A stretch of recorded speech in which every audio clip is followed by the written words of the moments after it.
Welcome everyone to the New York 3 Supportive Housing Agreement Workshop, the home stretch. Those of us who were here 8 years ago can't believe, I'm guessing, that we are now entering year 8 of this extraordinary agreement to build 9,000 units of supportive housing in 10 years. We've had 8 years of creating units and only 75 minutes to talk about it. So I'm going to jump right to it. It was signed in November 2005 as a city-state agreement to build 9,000 units. 6,250 are congregate units, 2,750 were scattered site.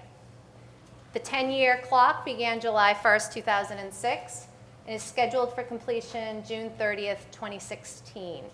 It serves 9 distinct populations: formerly homeless people with serious and persistent mental illness. Most of them are chronically homeless. Population B is individuals with SPIMI coming out of psych centers. That we have 1,000 units. The first population, we have 3,950. We have 200 units for SPIMI youth, which is great. We haven't served youth in the previous 2 agreements. Same thing, we hadn't served families before, and so we had 400 units for families with a head of household had mental illness. 750 for individuals with active substance abuse, and 750 units for people in recovery. 750 units for families with a head of household medical disability, 1,000 for people with HIV/AIDS, and 200 for youth aging out of foster care.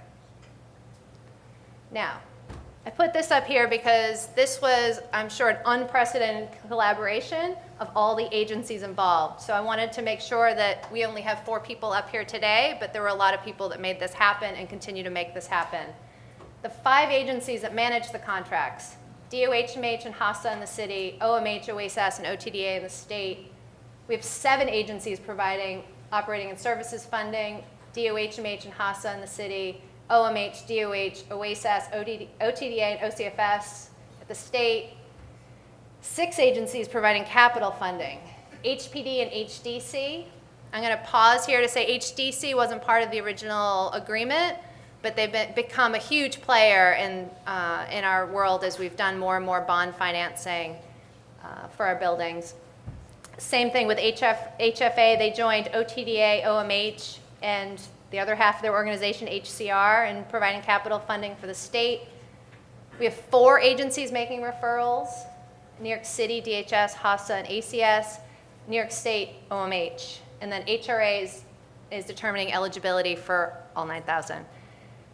The reason I put this up there is I think it's important as we talk about New York 3, lessons learned, and moving forward. I think we wouldn't have been able to do what we've done without all these partners. Having said that, it's not easy to coordinate with all these partners. So I think that'll be part of the discussion today, and I thought it was worth calling out each and every one of them. In my last 2 slides, I just wanted to report back on where we're at. All of the scattered site units are done, and they were done almost on schedule, as you can tell. It was supposed to be done in the first 3 years. That may have been a tad ambitious. I think the planners didn't see the economy tanking, the budget's freezing. So the last 250 units came on in 2011, but they're all up and running now.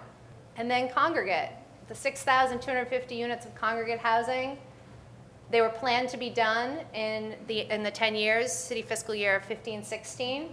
They're only 2 years behind schedule. I don't know, I wasn't around for New York 1 and 2, but they were a little further behind than 2 years, right? Absolutely. So, and the last point I want to make about this is we're on track to be done in the last 2 years. HCR and OTDA have done an incredible amount of work the last couple years to be on track. For a while, they weren't given any extra money, so they were notably behind schedule for some time. Now, HPD and OMH essentially finished their units. They don't have much left. They're working through their pipeline at record pace.